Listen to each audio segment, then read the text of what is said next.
ভারতের ঐতিহাসিক জর্দালু আজকে রিভিউ করব।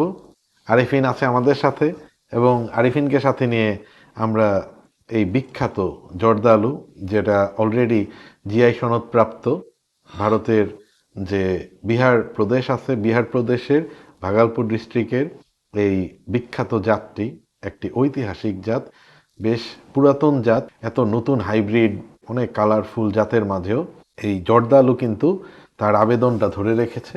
অনেক মানুষ এখনও জর্দালু চাষ করে যাচ্ছে এবং এই জর্দালু এতটাই ইম্পর্টেন্স, এটার পলিটিক্যালও ইনফ্লুয়েন্স আছে অনেক।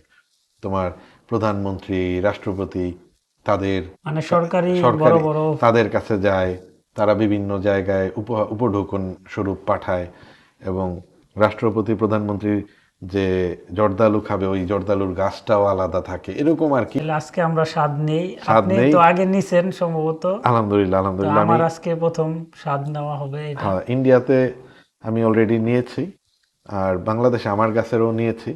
তো আজকে তোমার নিয়ে এটা আমরা বর্ণনা করি। এটার অ্যাপিয়ারেন্সটা হচ্ছে পুরোপুরি ইয়েলো হয়ে যায়।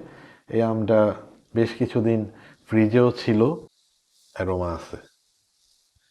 হ্যাঁ, হালকা সুইট অ্যারোমা, সাইজটা 218 গ্রাম। এই যে অরেঞ্জ কালার ফ্লেশ, ভালো মিষ্টি। কোনো টার্টনেস নাই, হানি লাইক ফ্লেভার আছে, ফাইবার একবারেই কম। আঁশ একদম পাতলা, কাটার সময় যে বীজের দিকে হ্যাঁ, হয়তো বীজের একটু দিক থেকে আছে। একটু আছে কিন্তু আঁশ একদম কম। ফ্লেশটাও স্মুথ, স্মুথ, রসালো, ভালো রসালো বেশ আছে, রসালো। মিষ্টতা। আমার এখানে তো অনেক দিন পরে এবার ফলন আসছে। আমি বাংলাদেশে একটা নার্সারি থেকে কিনছিলাম। তো ছোট ছোট আম হয়, বেশ মোটামুটি খারাপ না, ভালোই আম হয়। যতটুকু আম হয়েছে আমরা সন্তুষ্ট প্রথম হিসেবে, এবং সাইজটা আমার মনে হয় আরেকটু বড় হয়। হ্যাঁ, আরেকটু। তো এইটাতে আমরাও একটু ছোট, আর গাছটা আমাদের 5 বছরের গাছ, মোটামুটি বড় হয়ে গেছে আর মডারেট ভিগোরাস গ্রোথের একটা গাছ। আর মাল্টি গ্রাফটেড গাছটা, কিন্তু এটার ক্যানোপিটা আপরাইট গ্রোথ আর কি, উপরের দিকে ওঠে আমি যতটুকু দেখলাম। এটা কিন্তু অনেক পুরাতন একটা জাত। আমার মনে হয় এটার অথেন্টিক ব্রিডটা, যেটা আমরা তো লোকাল থেকে কিনছি হ্যাঁ, আর কি, এটার যে গুণাগুণ এটা কই থেকে কই আইছে, মানে এটা যদি টপ ওয়ার্ক করে বা এটা গ্রাফট করতে করতে গাছ কই চেঞ্জ থেকে হইতে কই, হইতে এটা এটা তো জিনোম জিনোম অনেক দুর্বল হয়ে গেছে। তো আমার মনে হয় যে আমরা যদি অথেন্টিক জর্দালুটা সংগ্রহ করতে পারি, ওইটার স্বাদটা আরো অনেক ভালো হবে। তারপরেও আমরা যা পাইছি এটা আলহামদুলিল্লাহ, এটা আলহামদুলিল্লাহ অনেক কিন্তু ভালো স্বাদ ভালো পাইছি। স্বাদ পাইছি।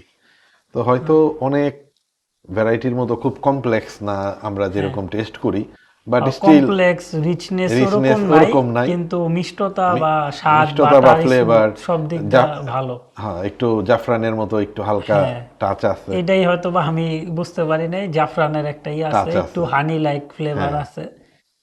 তো সবকিছু মিলে আমার কাছে ভালো লাগছে। হ্যাঁ, ভালো আম ধরা যায়। ব্রিক্স মিটারে আমরা মিষ্টতাটা দেখি। 20 হ্যাঁ,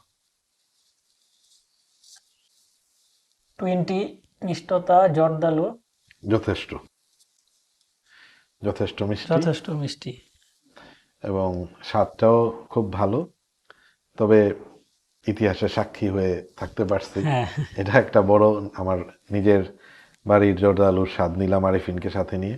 ভিউয়ার্স, দোয়া রাখবেন।